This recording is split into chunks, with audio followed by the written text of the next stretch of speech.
generic drops for days. Still the people rage. Am I not insane? Can you stop and explain why these drops are so lame? Is money buying?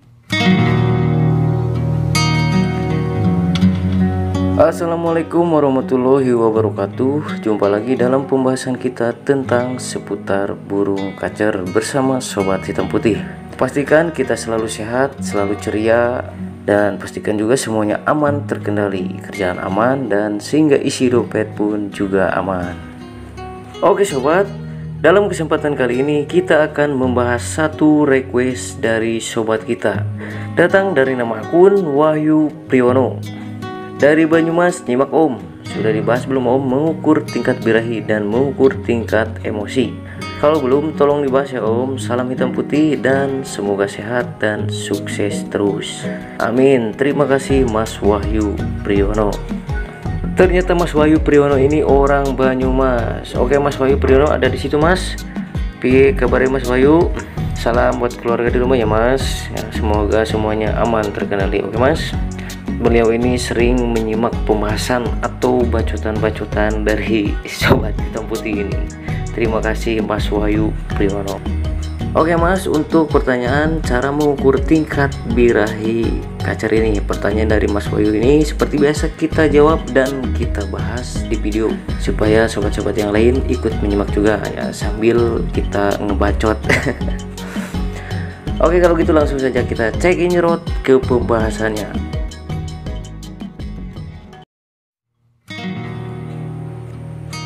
Oke sobat, sebelum saya jelaskan tentang cara mengukur tingkat birahi pada kacer ini, saya perlu tegaskan dulu ya, pada intinya semua kacer itu memiliki birahi, tapi ada birahinya yang masih rendah, ada juga birahinya yang sedang, dan ada juga yang sudah tinggi, bahkan ada juga yang over, jadi over birahi.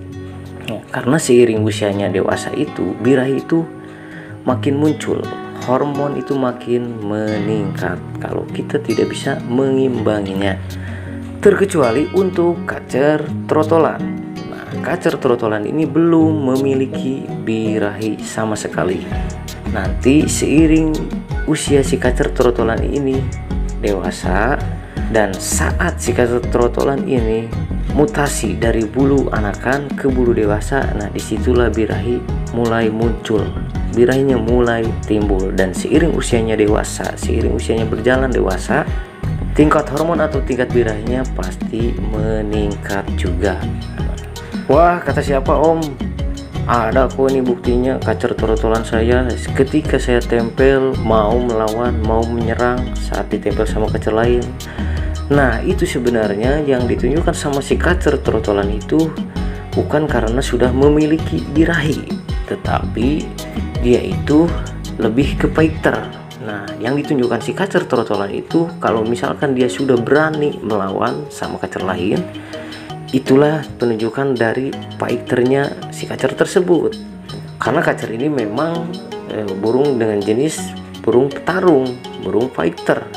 Nah, sifat fighternya ini, karakter fighternya ini sudah ada sejak dia lahir. Nah, jadi kalau misalkan kacer trotolan ketika kita tempel sama kacer lain itu bukan karena sudah memiliki birahi, tetapi dari fighternya tersebut.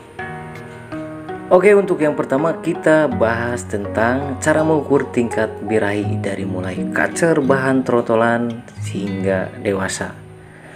Nah, ketika si kacer trotolan ini berubah dari bulu anakan berubah ke bulu dewasa, si birahi itu mulai muncul, mulai timbul.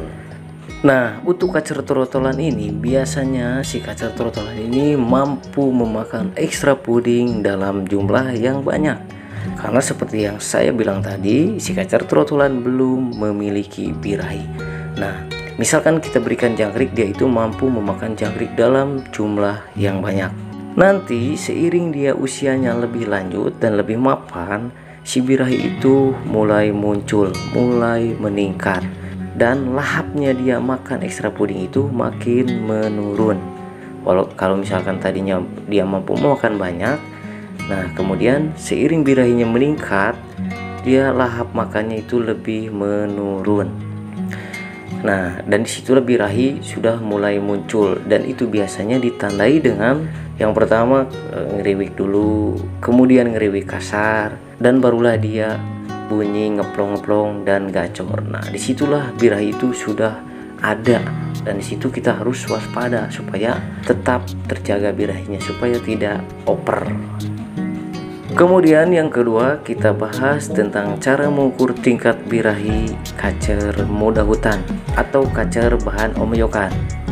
Nah, untuk kacer bahan omyokan ini tentu kita harus memulihkan dulu birahinya, karena walaupun di alam liar si kacer sudah memiliki birahi, karena kacer omyokan ini baru hasil tangkapan, itu pasti mengalami stres dulu, dan itu mengalami penurunan birahi atau mengalami drop birahi dulu dari stres tersebut. Nah, tentu kita harus memulihkannya dulu. Nah, seiring berjalannya rawatan kita terhadap kacer omyokan ini, jika dia sudah mampu beradaptasi sama kita, sama lingkungan kita, ya tentu si birahinya pasti pulih kembali. Dan ketika nanti si birahinya meningkat lagi, itu biasanya ditandai dengan sama ngeriwik, kemudian ngeriwik kasar, dan bunyi ngeplong-ngeplong sehingga gacor. Nah, disitu kita harus waspada bahwa birahi itulah sudah muncul, sudah ada. Ya tentu kalau misalkan kacer untuk gantangan, ya kita coba bawa ke gantangan atau coba tren sama kacer lain. Kemudian yang ketiga, nah ini kalau misalkan kita beli kacer rawatan lama dan sudah mapan, sudah bunyi gacor, tentu kita itu nggak tahu tingkat birahinya apa rendah, apa sedang, apa tinggi, atau apakah sudah oper birahi. Nah, pengalaman saya jika saya membeli kacer rawatan lama dari orang lain, karena kita itu nggak tahu tingkat birahinya segimana gitulah. Jadi yang pertama saya anggap ini kacer ini mudah gemuk dan mudah meningkat birahi, mudah naik birahi. Itu biasanya ada pada kacer tipe dingin. Jadi yang pertama kita anggap dulu si kacer ini kacer tipe dingin. Nah, ini gambling lah istilahnya, bukan kita berarti benar-benar menganggap kacer tipe dingin. Jadi ini untuk langkah menentukan tingkat birahi supaya kita tidak kebablasan. Nah, kita itu anggap dulu si kacer tipe dingin ya, karena kacer tipe dingin ini mudah naik birahi dan mudah sekali gemuk. Nah, untuk cara mengukur tingkat birahinya, karena ini kacer rawatan lama, yang kita tahu itu hanyalah gacor, tapi kita tidak tahu tingkat birahinya. Yang pertama kita lakukan pemandian mandi pagi dulu. Kemudian setelah mandi kita berikan ekstra puding dari mulai seminim mungkin, yaitu dari 1 ekor dulu. Kemudian setelah itu kita jemur. Nah, dan setelah kita kasih jangkrik 1, kemudian kita jemur, kita lihat reaksinya 1 sampai 2 jam. Karena sebenarnya setiap kita berikan jangkrik 1 atau beberapa ekor, itu sebenarnya ada reaksi pada kacer tersebut. Tetapi perawat itu banyak yang tidak sadar kalau sebenarnya itu ada reaksi. Contohnya reaksi itu bisa dari bunyi, bisa dari kicauannya. Jadi setelah kita berikan jangkrik, terkadang kicauannya pun itu jadi beda. Yang tadinya ngeriwik jadi ngeplong-ngeplong, yang tadinya diam jadi gacor, ya seperti itu. Nah, langkah yang pertama kita berikan mandi pagi dulu. Kemudian setelah mandi kita berikan coba 1 ekor jangkrik dulu. Dan setelah diberikan 1 ekor jangkrik, kita coba jemur. Kemudian 1-2 jam itu kita perhatikan reaksinya seperti apa. Kalau misalkan kita berikan 1 ekor jangkrik sudah bagus, sudah ada penunjukan birahinya, ya tentu kita itu harus waspada supaya tidak terjadi oper birahi. Dan kalau misalkan untuk kacer gantangan yang kita kejar, ya tentu di gantangan. Kita itu harus coba track di gantangan atau coba track sama beberapa kacer.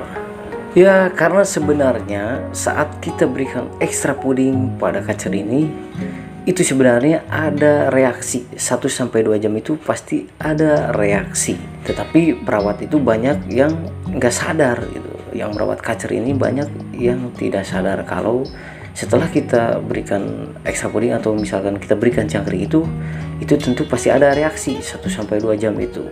Tapi kebanyakan si perawat kacer ini tidak menyadarinya, tidak memperhatikannya.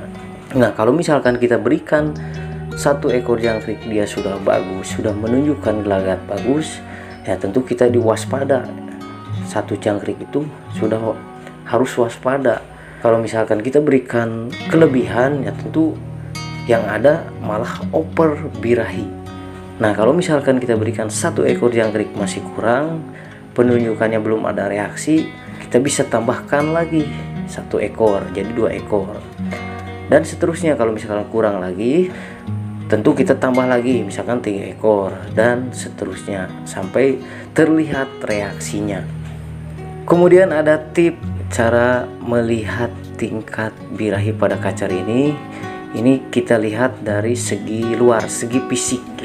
Biasanya kacer yang tingkat birahinya sudah mulai naik, misalkan dari level 1 ke level 2. Nah, biasanya itu kalau misalkan birahinya sudah tinggi, ditunjukkan dengan kacer itu mengangkat kakinya sebelah.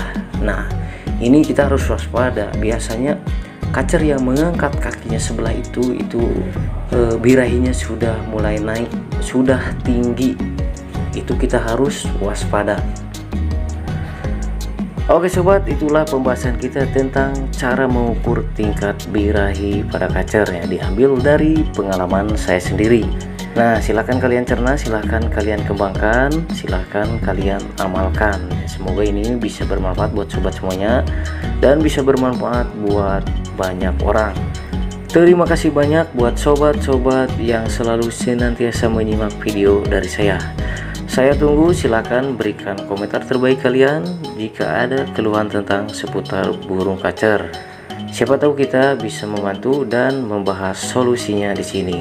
Tetap ikuti dan terus terhubung bersama saya di Sobat Hitam Putih, tempat dan sobatnya para pecinta kacer. You have one shot on stage, what you got to play? Generic drops for days, still the people rage. Am I not insane? Can you stop and explain why these drops are so lame? Is money